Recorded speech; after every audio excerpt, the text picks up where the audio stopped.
Okay, so this is our agenda for today. We are going to do a quick introduction. So, some of you, this is going to be a repeat because we forgot to record on time last week. So, we want to make sure that as new folks come on and look at the videos, that they can kind of have an overview. So, we're going to do that quickly this morning again. And then we're going to go over the CERA work plan, which is basically the process in which we think the applications will be processed.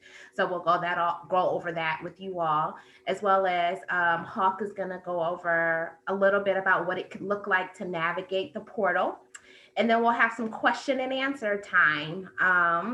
And we'll review any other type of concerns or questions you have about the training materials that we sent out so far. So, oh, that's right. Okay, so this CERA program is a program in order to support those that are in rental, that are facing housing instability due to the pandemic. So it's the COVID Emergency Rental Assistance Program. The program falls underneath the COC work in Washtenaw County, which is the Continuum of Care. The Continuum of Care is the homelessness response system. And this is a slide that shows all the various different meeting groups and committees that are involved in the Continuum of Care. So the work that you all will be doing is within the homelessness system. The two partners, community partners we have today that are working with this program are Hawk and SOS. And in a moment, they're going to explain a little bit about what they do. But both Hawk and SOS are who I would consider leaders in the system, and that both of these organizations oversee or lead one of these committees. SOS especially does amazing work with the Rapid Rehousing Program, and Hawk is our coordinated entry point. A lot of this, what I'm saying is a little, you don't know what I'm talking about. But again, the two organizations will go in a little bit more detail about what this means. So the Office of Community and Economic Development, which is the office that me, Anna, and Andrew are coming from, coordinate the COC. But we really do try to take a coordinating stance in that the community and providers are what help to make the actual system work and make it move. So we hold convenings and meetings like this. We hold all these other committee meetings that you see, but we always have partners with us in the work that we're doing. And so we're in the CERA. We're doing CERA together. It doesn't fit in any one of these committees, though we might mention throughout the time of the programming with CERA, we might mention or refer to one of these committees. And there might be opportunities, should you all be interested, to attend any one of these committee meetings if you want to and if your schedule allows. So I'll toss it over to Marla and Shayna first so you can talk about Hawk and the coordinated entry point and what that means. And then we'll toss it over to SOS.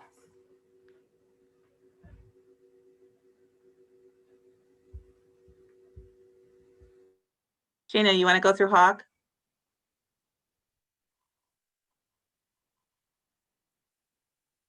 I'm sorry, I had it on mute.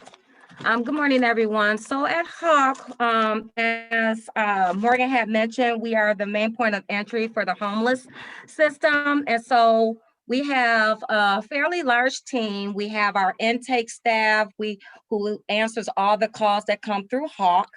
And though the intake staff are the ones that usually refer out to whether if a person is calling stating that they're homeless, we refer them out to the shelters, as well as if they are doubled up, we'll refer to our diversion specialists. We do have a family shelter, which is at Staples.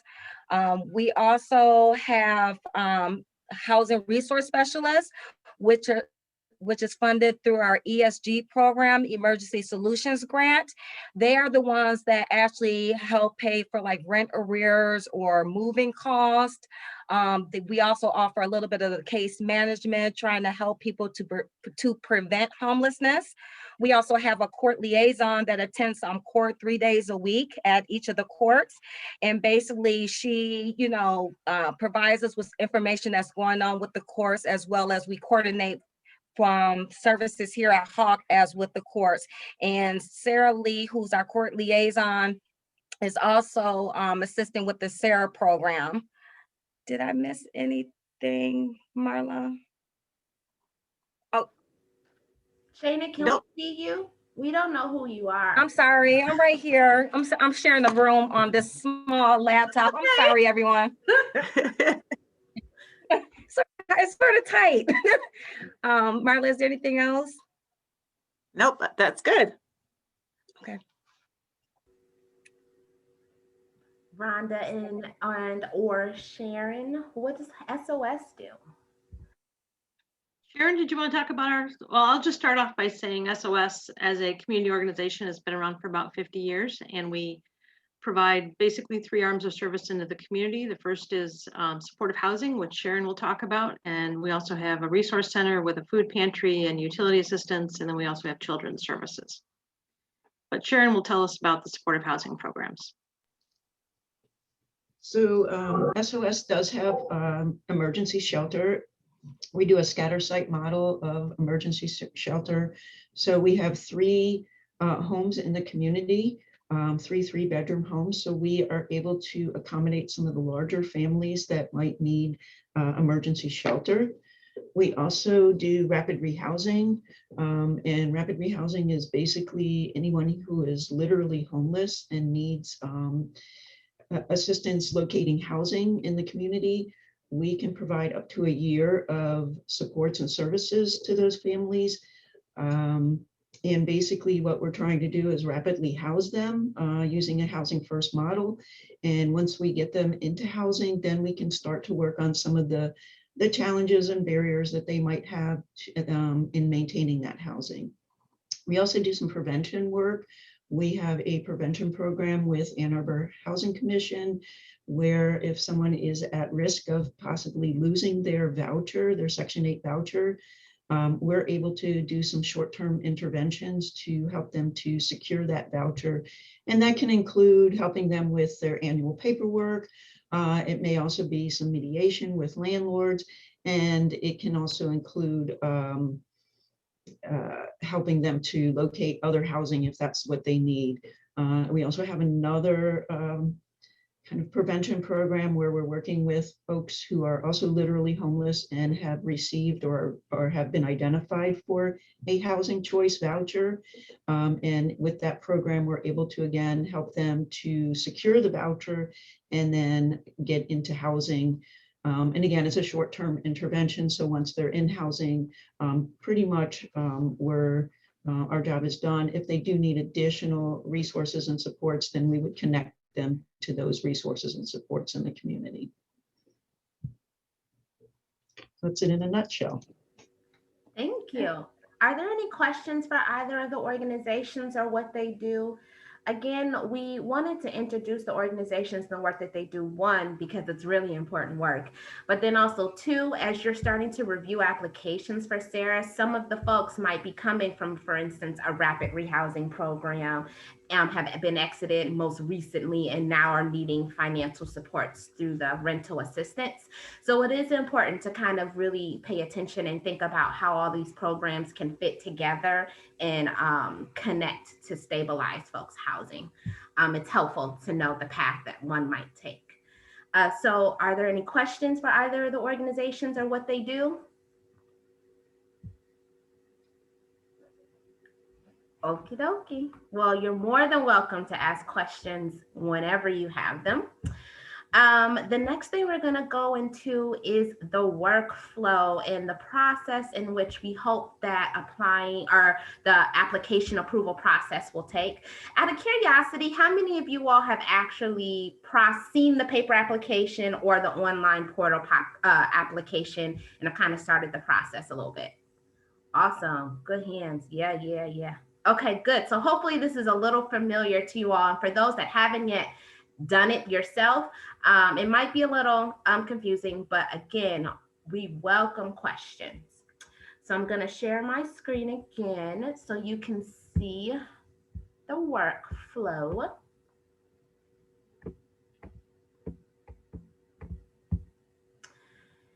Andrew, do you mind kicking us off and talking us through this document a little bit? Sure thing. So this is just intended to be a very high level overview of kind of how applications are going to move through the process and kind of which person they're going to hit. And so the start is going to be these circles at the top. And this is going to be available in an email to you and on the website as well. So you'll be able to take a look at this and study at your own leisure and maybe in a little bit more detail. But it'll start when a tenant either applies through the CERA portal or by paper. And if it goes to paper, the first step is going to be that Hawk uploads the application. Or if it's in the portal, it'll already be there. And then the Hawk assigner, the initial person, is going to divide the cases up among either SOS cases, which will go to SOS, and we'll take a look at their workflow as it is so far in a second. Or they'll assign the cases to the Hawk assigners and reviewers. And for those of you who've seen the training materials already, you'll be familiar with some of the steps that the assigner and reviewer will go through. They're going to review the lease, the ledger, the bills, and the calculation worksheet. They're going to make sure all the documentations are complete and reach out to the tenant or the landlord if there's anything that's incomplete. And they're going to check HMIS to make sure we understand if and how the person participated in the eviction diversion program that we did last fall. And that's everything the assigner will do. Once all those steps are complete and we know the application's been reviewed and it's totally complete, we'll pass it along to the processor approver. And that's this purple box here. And that person is going to enter the data into the MISHDA spreadsheet. They're going to send a letter to the tenant or landlord. Thank you, Morgan. I'm circling stuff with my mouse and not realizing no one can see it but me. And they'll also print the backup materials and the check request. And once all those steps are completed, they take the check request over to the Hawk fiscal team. They do the magic step that the tenants love. They cut that check. And then that check goes back to the processor and approver to be mailed out to the tenant and the landlord. So that's the basic overview of the Hawk side of things. Does anyone have any questions? Yes, this is Andrea. How long does it take for the whole process from the start to the cut of the check? How long are we supposed to, is it supposed to take, like a week or?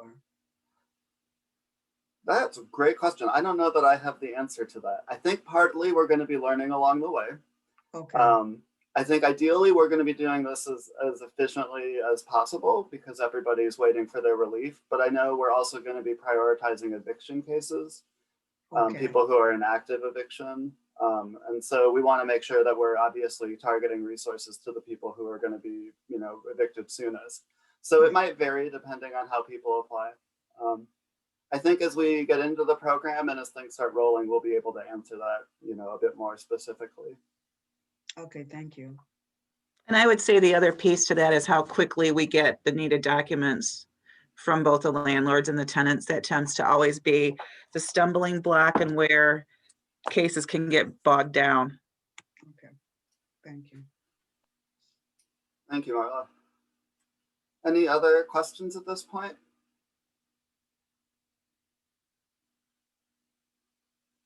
Okay, and feel free to use the chat or jump in later if one occurs to you. And then we'll take a look here real quick at the SOS workflow as it is so far. This one's still a bit of a work in progress, as you can see. So as I mentioned, applications will come through the portal or by paper into Hawk, and then through the Hawk assigner, some of the cases will be assigned to SOS. And then someone at SOS will then assign their cases to, it should say SOS reviewer, our mistake here. And the SOS reviewer will do all the same steps that the Hawk reviewer would. They'll review the lease and all the paperwork, ensure everything's completed, check HMIS, and reach out to the landlord or tenant if needed. And then they'll pass it along to the processor to do the processor steps. And then at that point, as I understand it, we're still identifying what the next steps are going to be at SOS. And so I don't believe we have any cases at that point in the workflow yet, but we're still figuring out kind of how the roles are going to work. So that's as far as we are today. And I think we're going to be figuring out that next step most likely this coming Monday.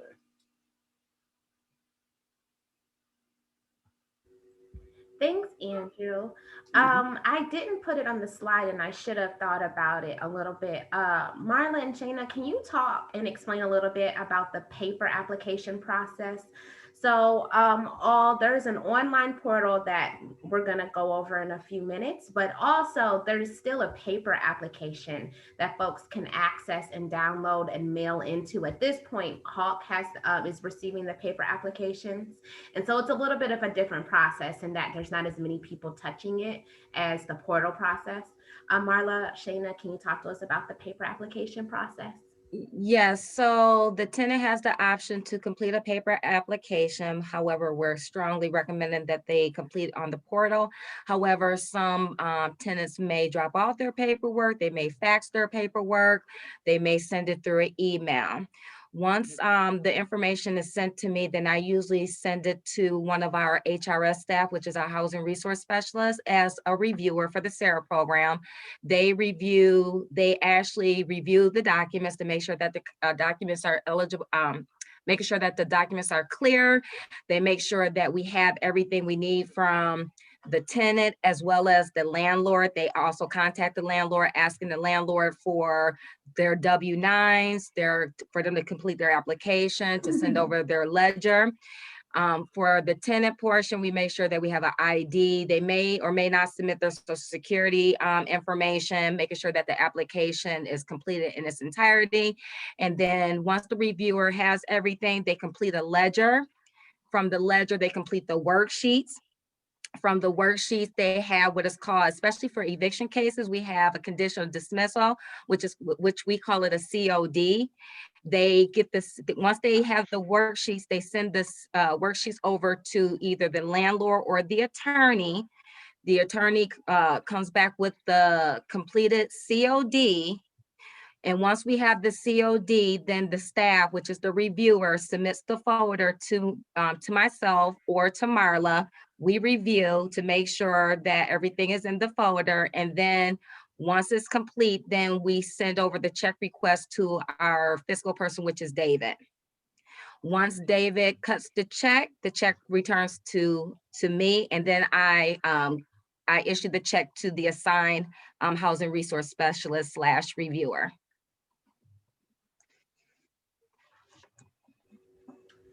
Thanks. And Shayna, we can work offline together to actually write that process down, and Andrew can make it pretty like he did this one so that folks can have reference. And SOS, I don't think we determined this. Do you all think eventually you will want to take paper applications and go through that process, or do you think you want to stick mainly to the online portal?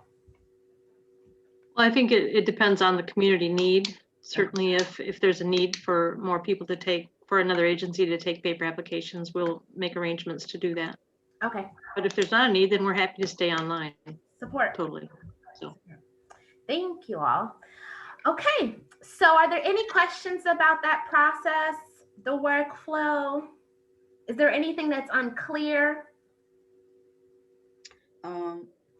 This is Andrea. If we are doing papers, applications, are we going to have like printers? I mean, do we have to print the papers off, or I mean, how would we?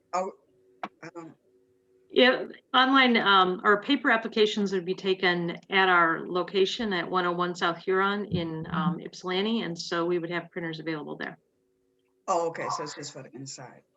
Yeah, it wouldn't be our working remotely thing. It would be staff coming into the office to do that. Okay, thank you. Hi, this is Yvette. I have a kind of a basic question. I don't know now. Someone muted you. I think Shayna did it. If a renter applies, do they need to have the landlord also submit something in order for them to get their aid? Does that make sense? I mean, yep, very good question. Hawk, I think you've processed some in the portal so far. Can you talk about what that's looked like? Well, I just wanted to know if you mentioned some difficulties with getting the paperwork, and I'm just wondering, is there ever a case where a tenant wants to move this along and the landlord is not participating? Is there like a conflict of interest, or do they always work together, or do you need them both to cooperate? We need them both to cooperate. However, with the CERA program, and correct me if I'm wrong, but with the CERA program, if the landlord chooses not to participate, then I think there is a form that has to be completed, because I know that we have to make numerous attempts to try to get the landlord to participate, but there's a form that needs to be completed, and then payments will actually go to that tenant instead of the landlord. Oh, okay. But ultimately, it would be nice if they work together. We need them to work together, correct? All right. And so there's a separate process in order to cut checks that will go directly to the tenant, though that's gonna, the OCD is still working out how to document that process, and that it uses a payee service. And so a payee service is like an intermediary that is able to cut checks directly to a household or to without having to go through a vendor like a landlord. So in order to do process those applications when the landlord is not participating, you'll be using it. Well, certain folks on each organization will have access to the payee service. So once that process is finalized, we'll share that all with you. Are there any other questions? Awesome. Okay, so I will turn it over to Hawk, and I can share a screen with whomever is going to kind of take us through a little bit of what the portal looks like. Who am I sharing my screen with? EJ Taylor. Okay. Oh, so SJ. SJ. Mm-hmm. I will make co-host. There you go. All right. And then let me try. And then I should just be able to hit the share screen button. All right, cool. Let me see. Okay. I had the portal pulled up. Give me 1 second. There it is. All right. So we unfortunately haven't had a lot of opportunity to go through it yet, just because some people here are still waiting for access. So we've only been able to assign a few cases, but I've been able to kind of play around with it and kind of find, kind of a good starting point or workflow. So sorry, I didn't really say anything about that. So you'll log in at the home screen, and then you can find cases that are assigned to you here at My Cases. I hope you can see my mouse. And then all cases, if say you're an intake worker and someone calls in asking about their case, you need to look it up. This is where you'd look up a case. You can get back to the home up here. For caseworkers and reviewers, you would go to My Cases, find everything in here. Ones that have eviction cases will be flagged red here, so you know to prioritize those. And then to look at the specific application, you basically just double click and it'll open it up. It's taking a bit to load. There we go. So there'll basically be these few tabs here that'll kind of help you navigate around. This basic info and family is just how it sounds. It's kind of got all the client's basic information, their contact information. This is where you would then enter the assistance amounts and things. And then the activity log is down here. This is actually quite helpful. If a client says, they did X, Y, and Z on X, Y, and Z date, you can verify that here. You can see that, here I sent an email to the client seeking more documentation, and then it'll show you exactly when they responded. You can open up and see that response and all of that. Down here, it just continues more address and contact info. Demographic, and then basically how I start, I kind of do a look over of this page just to kind of get a feel for the family or the household that I'm working with, just kind of see what's going on. And then the next thing I do is basically jump to supporting documents and see what they've sent in.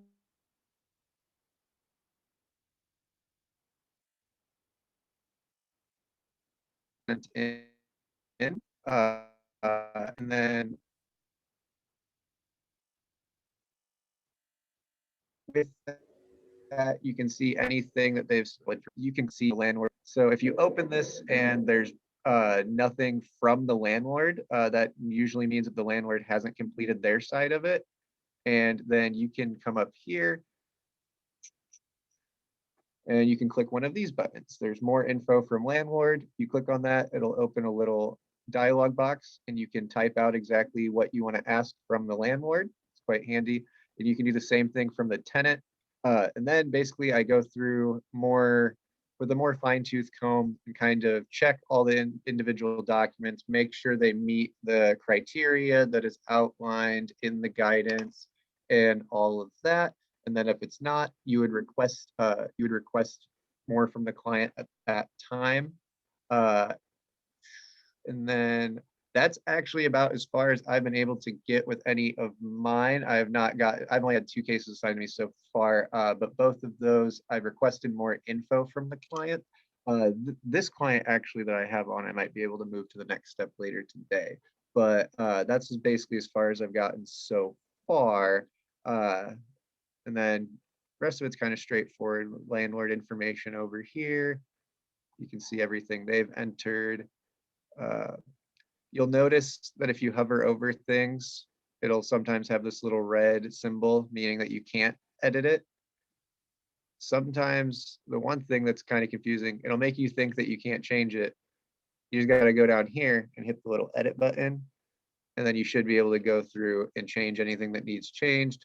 For instance, we had one tenant that submitted an application and put their landlord's address or email address in incorrectly. So the landlord never got their application. So I was able to look up their case in the all cases tab and go in and correct the email address using that edit button.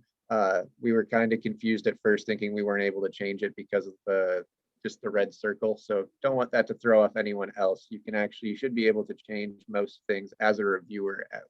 I know assigners, I'm pretty sure, just have a read-only role and likely won't be able to edit anything.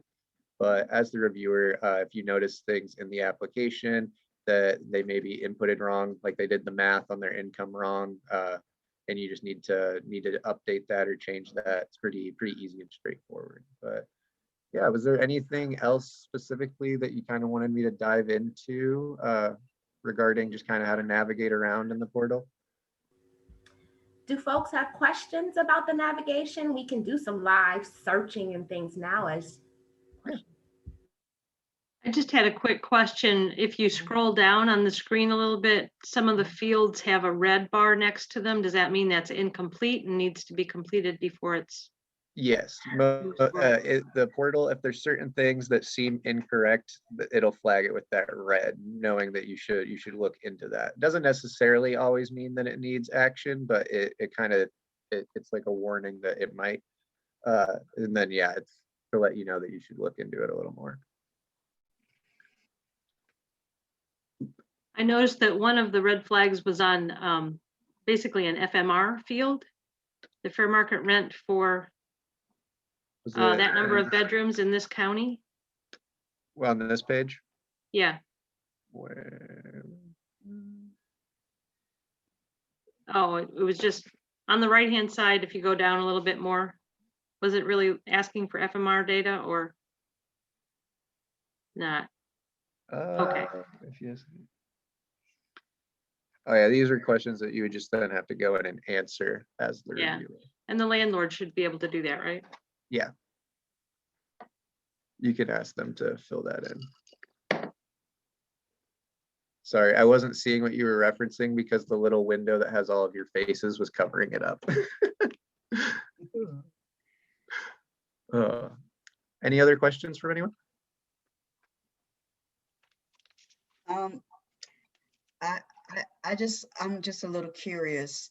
Mhm. Sometimes people that in these positions don't have internet service, or I mean, I'm sorry, email.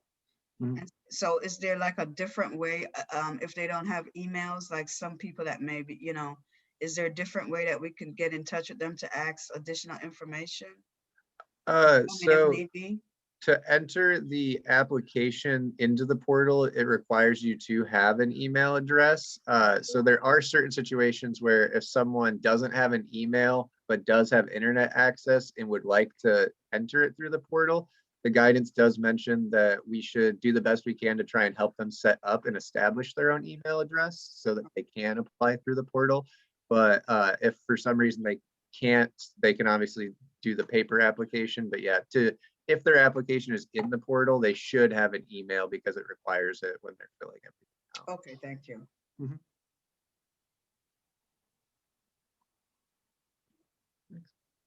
Anybody else?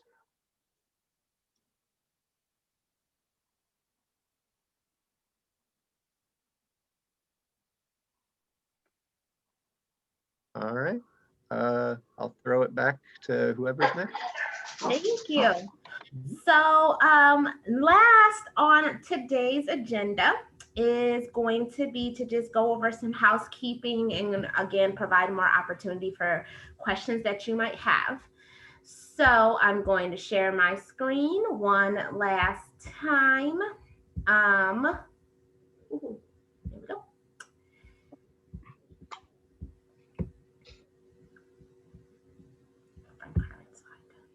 So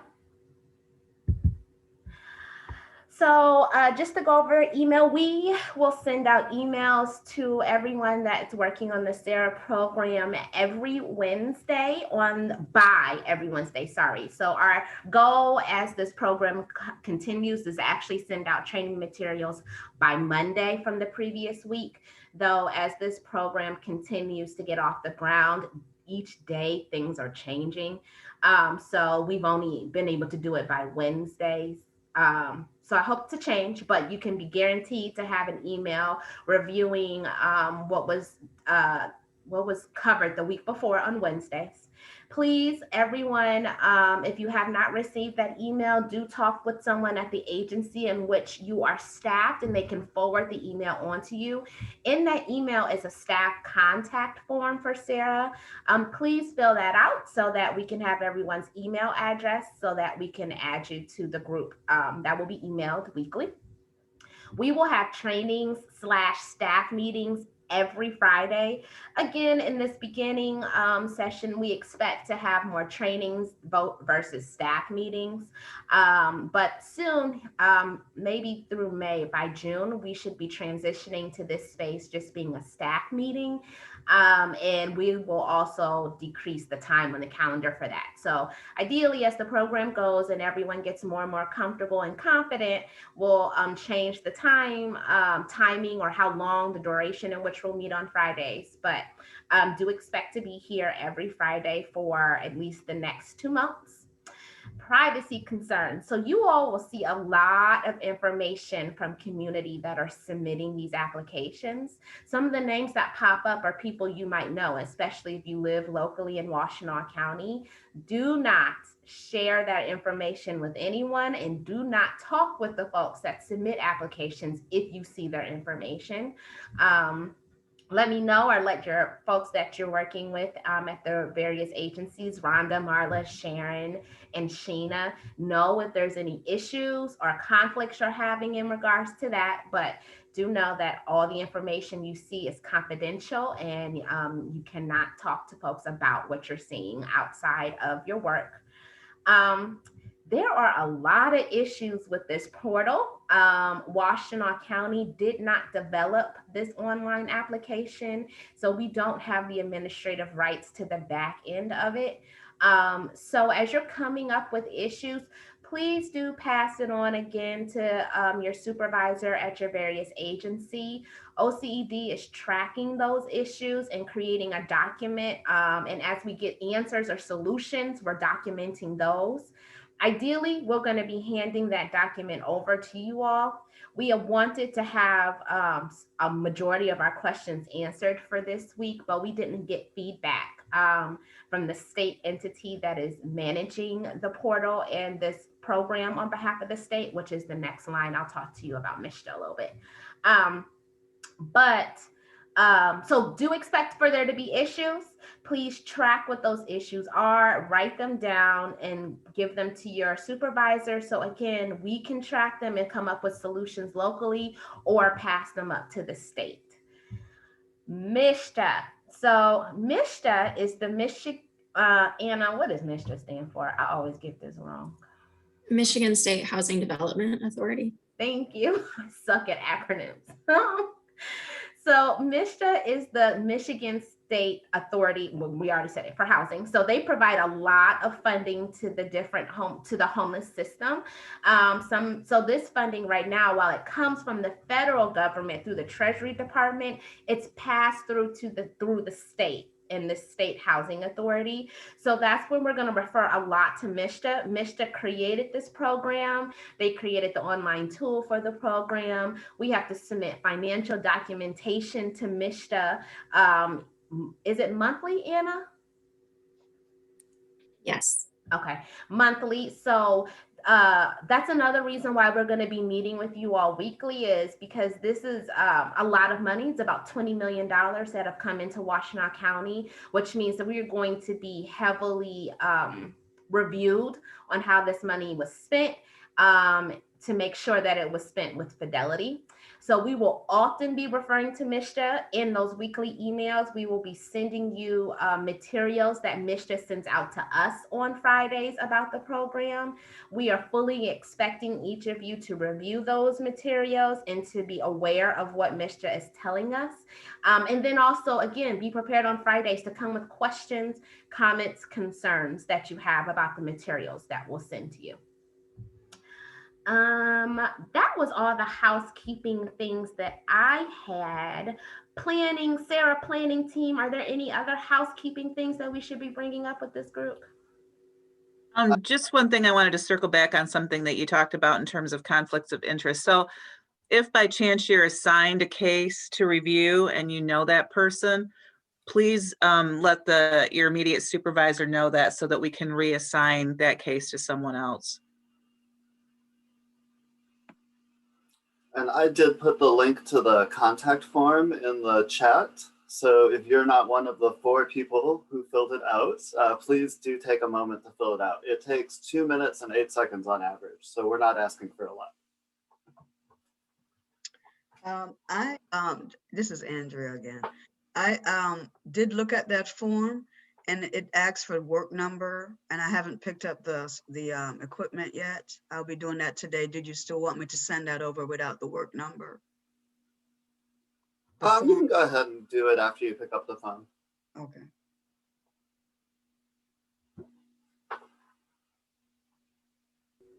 Any other housekeeping questions? Out of curiosity, who has gone over the MISTA videos that we sent out? There's a lot of them. Awesome. Good job. Were there any questions on those videos?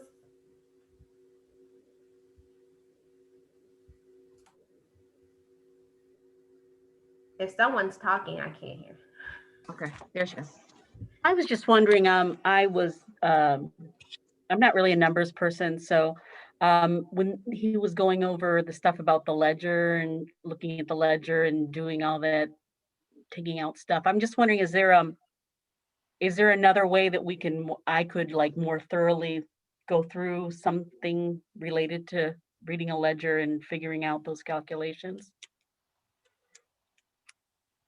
Does that make sense? So I would say yes. Matter of fact, I know that I have scheduled something with, I'm trying to schedule something with Gabriella that actually completed the ledger training last week on Friday. So yes, you'll get more, maybe one-on-one training. All right. Thank you. You're welcome. Are there any other questions?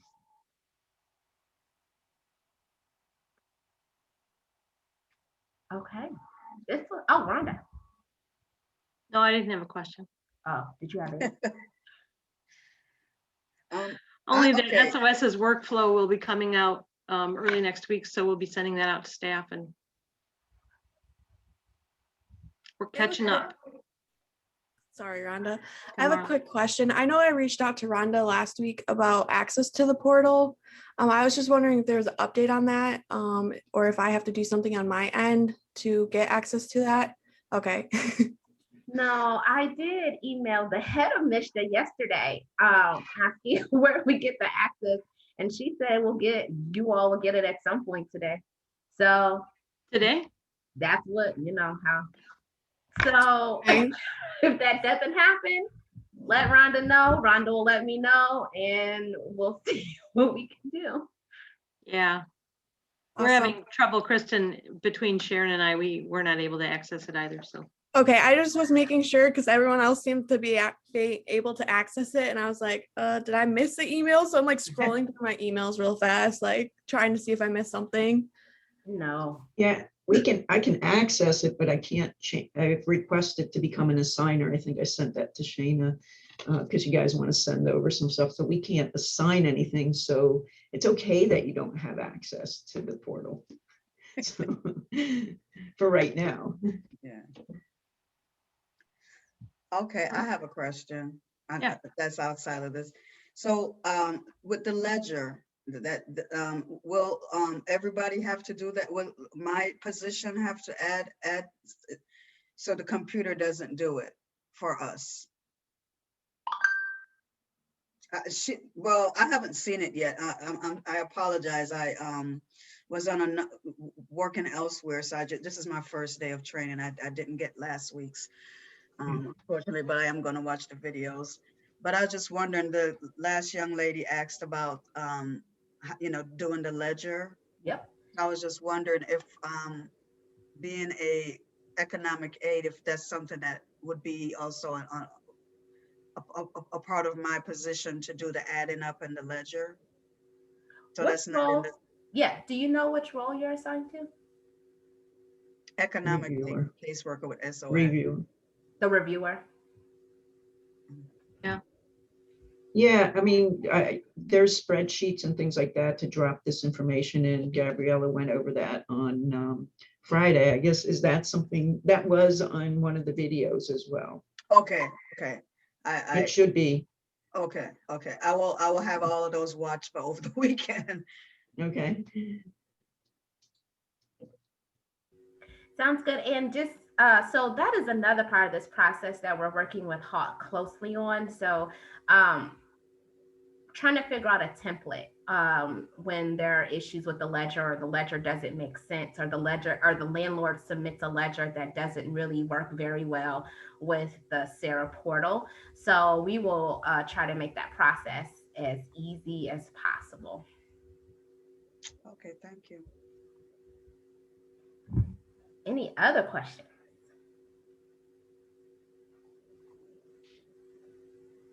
Awesome. Okay, so we did this quick and dirty today. Each time as we do these trainings each weekly, we'll get a better understanding of how much time we need and what to expect. So please, this should be a partnership in this. If there's information you're looking for, data you need, do let us know so that we can be prepared to give that to you the next week.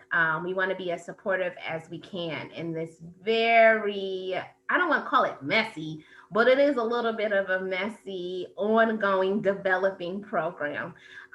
So we really don't want to stress you out. We are all trying to do the best we can. And what's going to be really helpful to us, if you just let us know what you need information wise, so we can try to figure it out and share it out with everyone.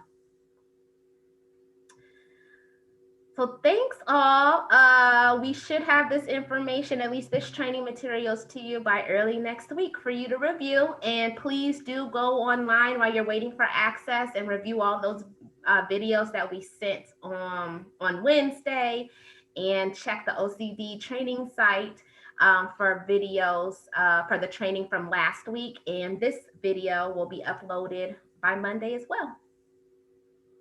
Okay, and who can I reach out to if I don't have the videos in my email, because I haven't sent my information over? Sharon or Rhonda. Okay. I can send it to you, Andrea. Okay, thank you. No problem. I just want to just make sure when you're saying the videos to be, that's just from last week, right? There's video, yep, that one. I just want to make sure I wasn't missing something. Nope, just Okay. one video. And then we also did share Mishta's training videos. They're not amazing, but they might help you become familiar.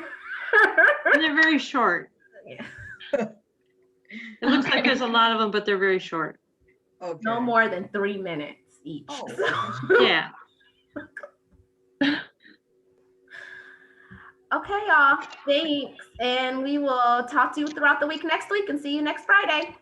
All right. Okay. Bye. Bye. Bye. Everybody have a good weekend. So I didn't know, Thanks, you I just too. need to be able to look at